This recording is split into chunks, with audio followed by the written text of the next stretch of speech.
Dalam nama Bapa dan Putra dan Roh Kudus. Amin. Allah Bapa kami yang Maha Pengasih dan Penyayang, kini kami kembali bersyukur atas cinta-Mu yang berkelimpahan dan tiada berkesudahan. Kami mohon bantulah kami untuk senantiasa mampu menemukan butir-butir kasih dalam setiap pengalaman hidup kami.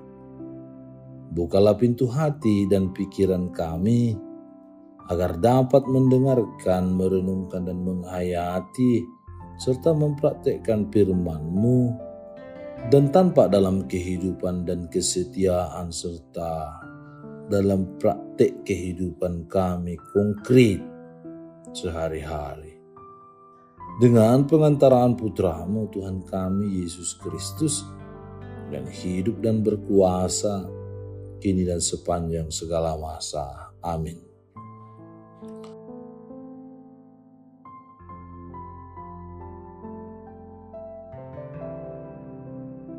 Tuhan bersamamu dan bersama rohmu.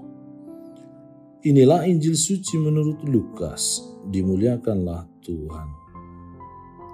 Pada suatu kali ketika Yesus berdoa seorang diri, datanglah murid-muridnya kepadanya.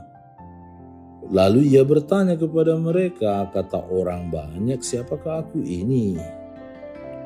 Jawab mereka, Yohanes Pembaptis. Ada juga yang mengatakan Elia. Ada pula yang mengatakan bahwa seorang dari nabi-nabi dahulu telah bangkit. Yesus bertanya kepada mereka, menurut kamu, siapakah aku ini? Jawab Petrus, Mesias dari Allah. Lalu Yesus melarang mereka dengan keras supaya mereka jangan memberitahukan hal itu kepada siapapun. Dan Yesus berkata, Anak manusia harus menanggung banyak penderitaan dan ditolak oleh tua-tua, imam-imam kepala dan ahli-ahli Taurat, lalu dibunuh dan dibangkitkan pada hari ketiga. Demikianlah sabda Tuhan, terpujilah Kristus. Bapak, Ibu, Saudara-saudari terkasih dalam Kristus, bacaan-bacaan hari ini mengajak kita masuk ke dalam sebuah perjalanan iman yang penuh harapan sekaligus juga penuh tantangan. Kita mendengar seruan Nabi Hagai kepada bangsa Israel yang baru kembali dari pembuangan. Mereka pulang ke Yerusalem dengan hati yang gembira, tetapi juga diliputi rasa cemas. Rumah Tuhan yang dahulu menjadi kebanggaan mereka, kini sudah rata dengan tanah. Yang tersisa hanyalah puing-puing reruntuhan dan kenangan. Di hadapan tugas besar membangun kembali bait Allah, mereka merasa kecil, lemah dan tak berdaya.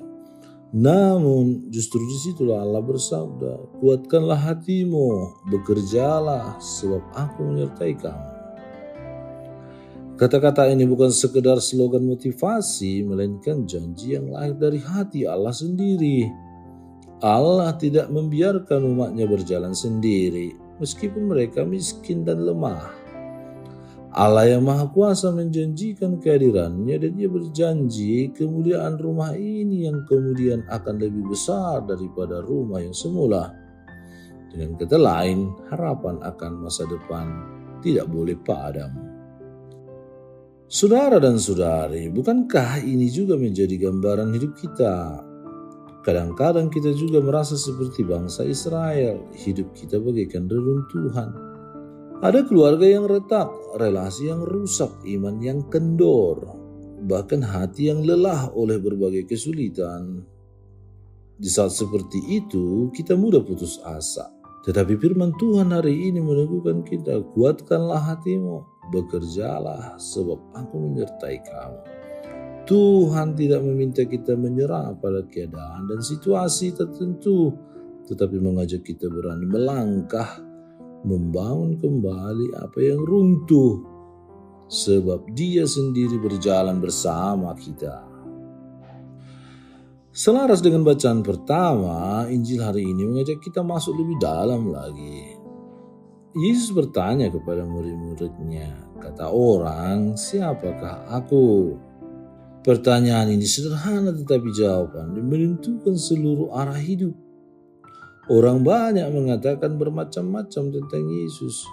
Ada yang mengatakan Yohanes Pembaptis, ada yang mengatakan Elia atau Nabi.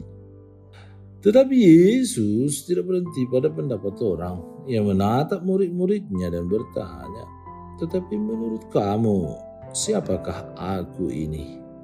Petrus menjawab dengan berani, engkaulah Mesias, Kristus dari Allah. Saudara-saudari, bukankah pertanyaan Yesus itu juga ditujukan kepada kita? Menurut kamu, siapakah aku ini? Jawaban kita tidak cukup hanya dengan kata-kata. Pengakuan iman harus nyata dalam kehidupan. Jika kita mengakui Yesus sebagai Tuhan dan Juru Selamat, kita juga harus siap menempuh jalan yang Dia tunjukkan, yakni jalan pengorbanan, jalan pelayanan, bahkan jalan salib. Menjadi murid Kristus berarti berani mencintai dengan total, meski itu menuntut pengorbanan. Marilah kita membiarkan firman Tuhan hari ini meresap ke dalam hati kita. Tuhan mengingatkan kita bahwa sekalipun hidup kita rapuh, kita tidak pernah sendirian. Ia selalu ada dan menyertai kita. Ia memberi terang dan kebenarannya untuk menuntun jalan kita. Ia mengajak kita berani mengakuinya sebagai Mesias, bukan hanya dengan bibir kita, tetapi dengan hidup yang penuh kasih, pengorbanan, dan kesetiaan. Semoga kita selalu menjawab dengan iman, engkaulah Mesias, anak Allah yang terurapi, Kristus dan Tuhan.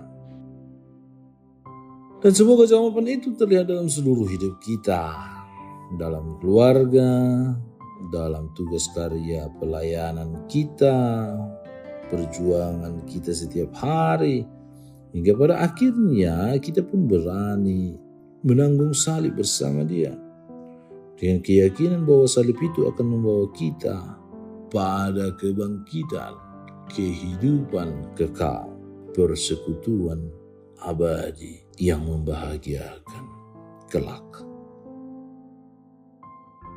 Ya Yesus Kristus, Mesias dan Penyelamat kami, Engkau bertanya kepada para murid-Mu dan juga kepada kami, siapakah Engkau bagi kami?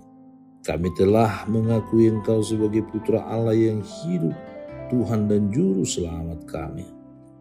Teguhkanlah iman kami agar tidak hanya mengenal-Mu dari kata-kata orang, tetapi melalui pengalaman pribadi, perjumpaan, dalam seluruh doa, sabda, dan sakramen. Berilah kami keberanian memikul salib dan tetap setia meski menghadapi banyak tantangan dan penderitaan. Semoga hidup kami menjadi kesaksian nyata bahwa Engkaulah Mesias yang hidup, yang berkuasa kini dan sepanjang segala masa. Amin. Tuhan bersamamu dan bersama rohmu. Semoga Allah yang Maha Kuasa memberkati saudara sekalian, Bapa dan Putra dan Roh Kudus. Amin. Allah Bapa kami, penuntun kehidupan, Engkau telah menuntun Abraham menuju tanah terjanji. Engkau juga menuntun bangsa Israel menuju tanah Yerusalem melalui tangan Musa. Kini kami umat-Mu keuskupan Padang sedang berjalan bersama dalam sinode kefikepan menuju keselamatan yang Engkau janjikan dalam diri Putra-Mu Yesus Kristus. Tuntunlah peziarahan hidup kami dengan kuasa Roh Kudus-Mu, agar kami tetap tabah, sabar dan setia menghadapi kesulitan dan tantangan hidup. Bimbinglah kami supaya mampu berjalan bersama, saling meneguhkan dalam iman, harapan, dan kasih. Bunda Maria, doakanlah kami putra-putrimu sepanjang sinode kefikepan ini berlangsung. Ya Bapa, Engkau kami sembah dan muliakan, kini dan sepanjang masa. Amin.